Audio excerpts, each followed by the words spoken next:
Right. Shyamala గారి గతంలో పవన్ కళ్యాణ్కి నేను వీరాభిమానిని అని అన్నట్టు గుర్తు నాకు.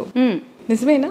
వీరాభిమాని అంటే నా ఫేవరెట్ హీరో అయితే మహేష్ బాబు గారు. నేను చాలా ఇంటర్వ్యూస్లో చెప్పాను, చాలా ప్లాట్ఫామ్స్లో చెప్పాను. ఎస్, నాకు పవన్ కళ్యాణ్ గారు ఏంటంటే ఒక డిఫరెంట్ స్టైల్, ఒక డిఫరెంట్ ట్రెండ్ సెట్టర్. ఆ రకంగా నేను అభిమానిస్తారు డెఫినెట్గా. ఎస్. ఇప్పటికీ అదే ఒపీనియన్తో ఉన్నారా? మారిందా? వృత్తి వేరు, ప్రవృత్తి వేరు శ్రావణి గారు.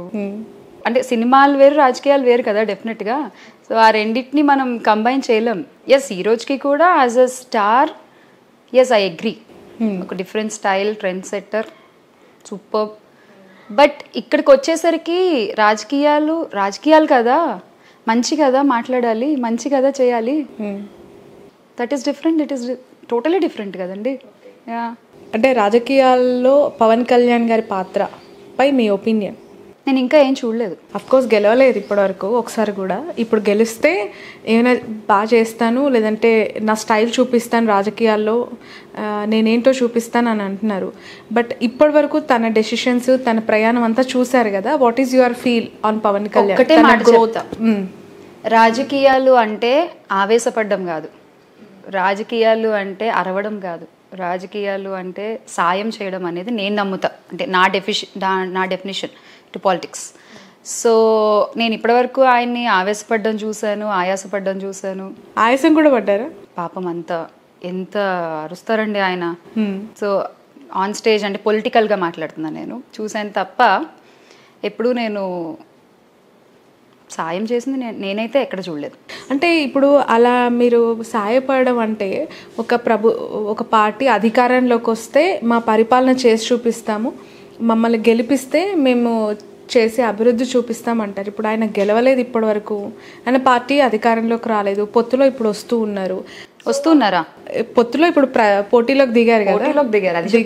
యా, సో కూటమి వస్తుంది, అధికారంలోకి మేమే వస్తున్నామని చెప్తున్నారు. మీకు నమ్మకం కలగట్లేదు ఎక్కడ కూడా? నేను అంటే మాట్లాడితే మళ్ళీ నన్ను కామెంట్లో తిట్టుకుంటారు కానీ ఆల్రెడీ అయిపోయింది. నేను ఒకటి చెప్తానండి చాలా స్ట్రైట్ గా. ఒక చోట నేను ఈ ఊర్లోనే చదువుకున్నాను అంటారు, ఒక చోట ఇది నా సొంతూరు అంటారు, ఒక చోట నేను ఇక్కడే పెరిగాను, నా డిగ్రీ ఇక్కడే అయింది అంటారు, ఒక చోట నేను 10th తప్ప ఏం పాస్ అవ్వలేదు అంటారు. మీకు అర్థమవుతుంది అనుకుంటా వాట్ ఐఎమ్ సేయింగ్. సో ఎలా నమ్మాలి? ఒకసారి మా అమ్మని తిట్టేశారు, అసలు అలాంటి వాళ్ళు మనుషులేనా అసలు అని అరిచేశారు. ఒకసారి మేమందరం ఫ్రెండ్స్, మేము కలిసి వస్తున్నాము, మేమంతా ఒకటే అంటారు. ఒకసారి నేను మిమ్మల్ని చూసుకుంటా అంటారు. ఒకసారి లేదు మనం అమ్మేశాము, మనకు సంబంధం లేదు మీకు నాకు, వచ్చిన ఎంపీ టికెట్ల వరకు తీసుకోండి, వచ్చిన వాళ్ళు ఇచ్చింది మీరు తీసుకోండి అని చెప్పి సర్ది చెప్పేసి పంపించేస్తారు. కాసేపు అసలు నాకు మీరే అంటారు, కాసేపు లేదు మీరే నన్ను చూసుకోవాలి. ఎగ్జాక్ట్లీ ఇందాక మీరు అన్నట్టు ఇన్ని మాటలు మీరు ఇప్పుడు నేను చెప్తేనే విన్నప్పుడు వాట్స్ యువర్ కాల్? చెప్పండి, మీ ఆలోచన ఎలా ఉంది? నేను ఇది నార్మల్గా ఒక బయట నుంచి ఇవన్నీ నేను చూసిన ఒక వ్యక్తిగా నేను అడుగుతున్నాను, ఇది ఎలా నమ్మాలి? అంటే కొన్నిసార్లు పార్టీ పెట్టినప్పుడు మంచి జరుగుతుంది అండ్ మన గ్రోత్కి ఏం జరిగినా అది మన గ్రోతే, మన పార్టీ భవిష్యత్తు కోసమే అని పదే పవన్ కళ్యాణ్ గారు చెప్తూ ఉన్నారు. అదే వాళ్ళ పార్టీ ఉన్నతి కోసమే అనేది ఆయన దాన్ని క్లెయిమ్ చేసుకుంటున్నారు. ఏ పార్టీ అయినా డెఫినెట్గా వాళ్ళ ఉన్నతి కోసమే కష్టపడతారు, కష్టపడాలి. ఎస్, కానీ కష్టపడిన వాళ్ళని నట్టేట్లో ముంచేయకూడదు కదా అన్నది నా పాయింట్. మీ పార్టీ ఉన్నతి కోసం కష్టపడిన వాళ్ళని మీరు పక్కన పెట్టుకుని భుజం మీద చెయ్యేసి ముందుకు తీసుకెళ్లాల్సిన ఒక వ్యక్తి, ఒక గౌరవనీయ స్థానంలో ఉన్న మీరు నట్టేట్లో ముంచేయకూడదు కదా మీ పార్టీ కోసం కష్టపడిన వాళ్ళని, మీ పార్టీ ఉన్నతి కోసం కష్టపడిన వాళ్ళని. అక్కడే అయిపోయింది కదా. శ్యామల గారి ఇండస్ట్రీలో చాలా ఏళ్ల నుంచి ఉన్నారు, అనేక మందితో పరిచయాలు అండ్ ప్రయాణాలు మీ ప్రొఫెషన్లో. మీరు ఈ పార్టీకి సపోర్ట్ చేయటం వల్ల ఎలా నష్టపోయారు మీ మాటల్లో? ఎందుకు అంటే గతంలో కూడా నేను ఇంటర్వ్యూ చేసినప్పుడు పోసాని లాంటి వాళ్ళే చాలా ఎమోషనల్గా మాట్లాడారు. చాలామంది ఆర్టిస్టులు కూడా చెప్పారు మాకు అసలు అవకాశాలు లేదు, జగన్ గారిని సపోర్ట్ చేసినందుకు మమ్మల్ని చాలా ఇబ్బంది పెడుతున్నారు.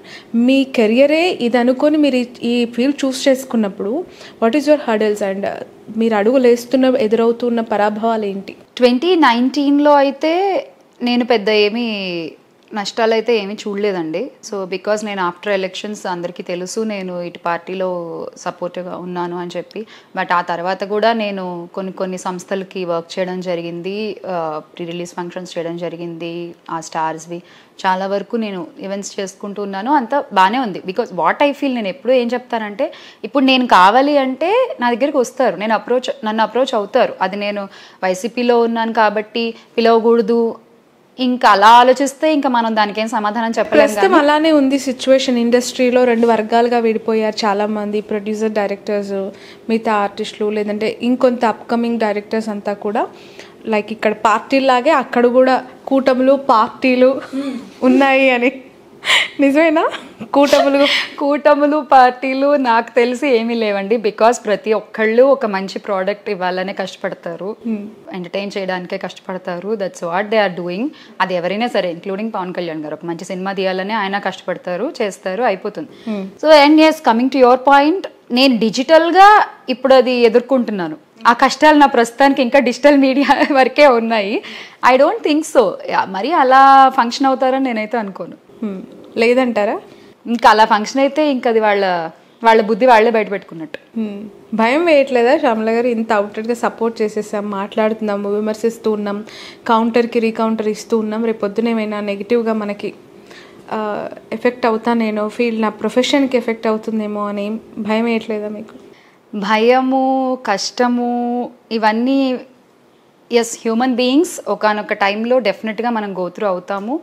బట్ అటువంటి టైంలో నాకు ఒకటి అనిపిస్తుందండి, ఇప్పుడు ఒక పెద్ద పార్టీని కాదని, ఒక పెద్ద పార్టీని, అధికారంలో ఉన్నటువంటి పార్టీని ఎదిరించి ఒక్క వ్యక్తి బయటకు వచ్చి నించుని నిలబడి ఆయన నమ్మిన దానికోసం పోరాడి 10-15 ఏళ్ళు పోరాడి నాకు తెలిసి ఒక 2 సంవత్సరాల జైల్లో ఉండి 16 నెలలు జైల్లో ఉండి కష్టపడి ఎంత గోత్రు అయి ఉంటారండి. ఆయన చేసింది ఏంటి?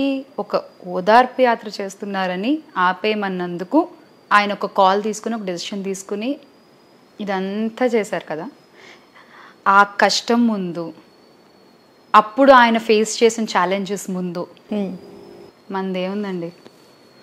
కష్టం అంటే అది, దాని గురించి మాట్లాడుకోవాలి.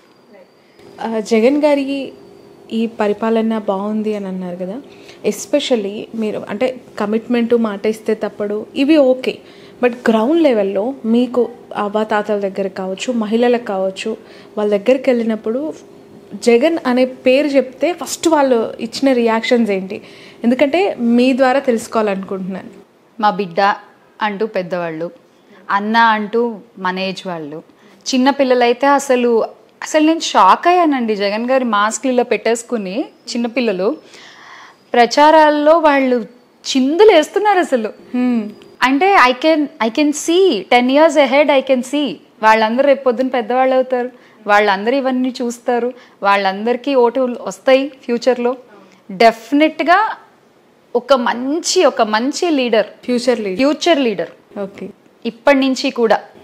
యా, సో అంటే జగన్ మామయ్య అనుకుంటూ అసలు ఎవ్రీబడి, ప్రతి ఒక్కళ్ళు, అంటే చిన్నపిల్లల్లో నేను అంత ఒక లీడర్ గురించి నేను ఎప్పుడూ వినలేదండి. అంటే నా చిన్నప్పుడు కూడా తెలుసు అంటే తెలుసు, ఇష్టం అంటే ఇష్టం, అంతే తప్ప అంత ఇన్వాల్వ్ అయిపోయి, ఒక భయం కదా రాజకీయ నాయకులు అంటే, బట్ పిల్లల్లో ఆ భయం లేదు, ప్రేమ ఉంది. Okay, so that's the difference.